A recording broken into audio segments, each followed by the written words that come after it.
Hey guys, OHG here, and I want to talk today about the state of MK1, who's to blame for it, all of that, right?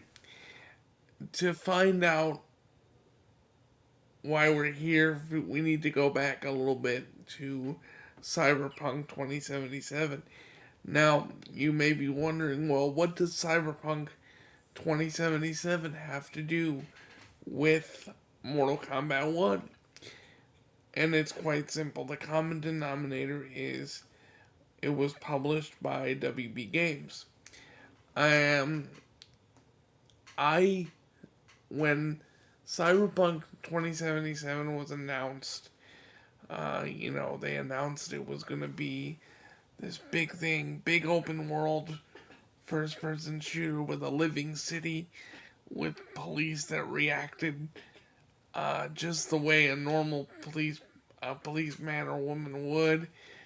Um, and the character looks so real and everything else. I have to say, I was sold too.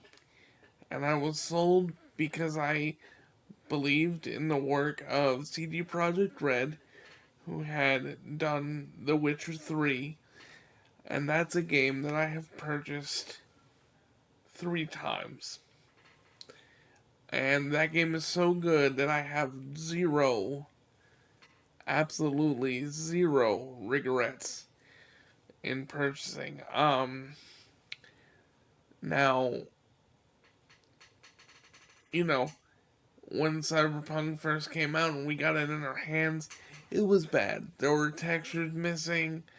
Um, it looked like you had just smeared Vaseline over your eyes, and that's the filter you were looking through. And police weren't reacting the way they should. NPCs had no emotion, or they would just do a T pose and not react to anyone in the environment. At one time, um, I was driving and my car went through the entire map and I had to restart. So I got my refund from PlayStation because they were offering free ones. And fast forward till about I'd say 2021 into 2022. I heard about some Meteor updates. 2.0 came out, so I picked it up again on sale on Xbox. And long story short, now Cyberpunk 2077 is enjoying one of the greatest video game redemption arcs of all time. And that's due to the tenacity of the development team to make the vision that they wanted from the start come true, and they did that. And I believe the same thing can and will be said about Mortal Kombat 1.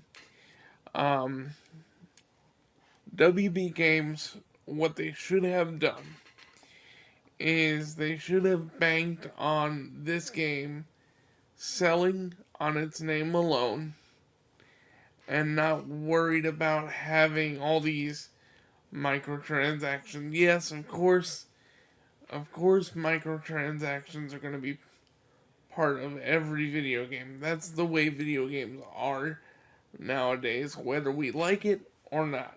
I hate it, but it's the way of the world, and that's just how it is, right? So, uh, I believe that they should have just said, okay, Mortal Kombat, it's gonna sell like hotcakes no matter what. And we'll do a few microtransactions. We're not gonna have everything hidden behind a paywall. But they did the opposite. The primary currency in the game is hidden behind a paywall. fatalities are hidden behind paywalls, which is unheard of. But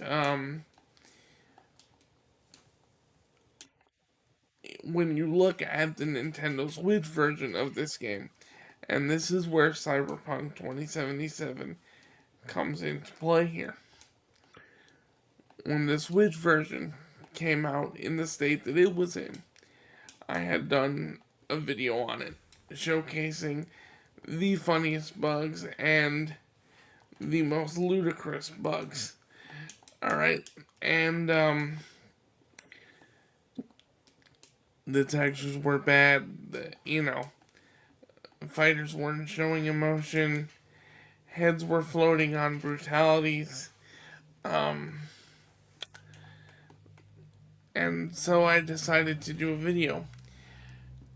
And we had read about how Ed Boon came out and said, yes, this version will be fixed.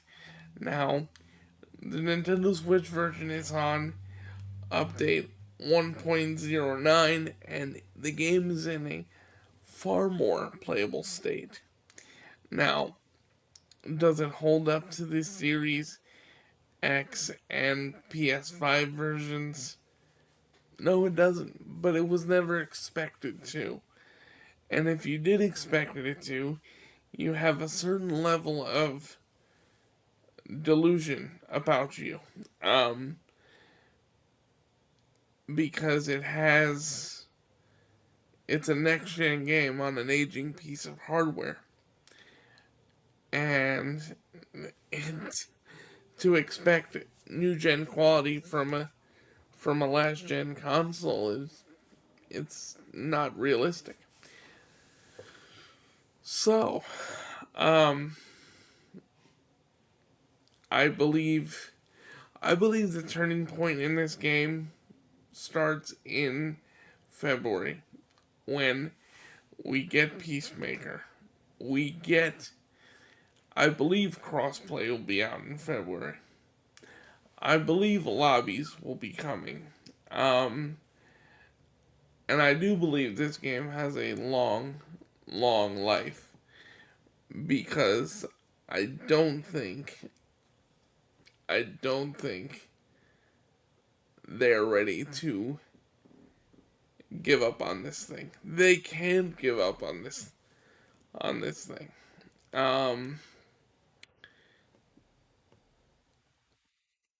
So I believe the best is yet to come. And I was talking to a friend about this the other night.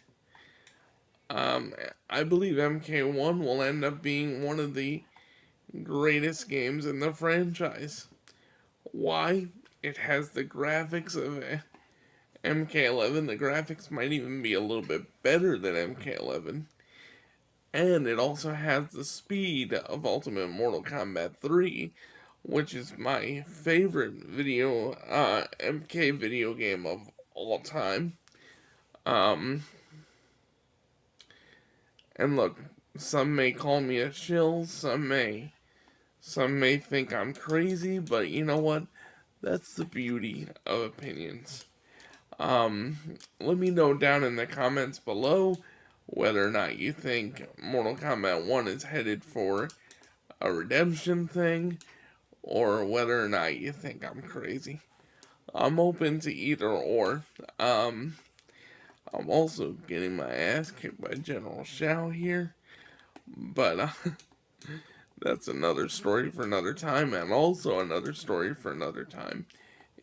Do I think Mortal Kombat would have been better off with a different publisher? You'll just have to wait and find that answer out. But yeah, guys. Just remember, I'm OHG, and as long as you have 5 fingers and a belief in yourself, I can be General Shao. As long as you have 5 fingers and a belief in yourself, you can do anything you set your mind to. And always remember that there is no knowledge that is not power. See you at the next video.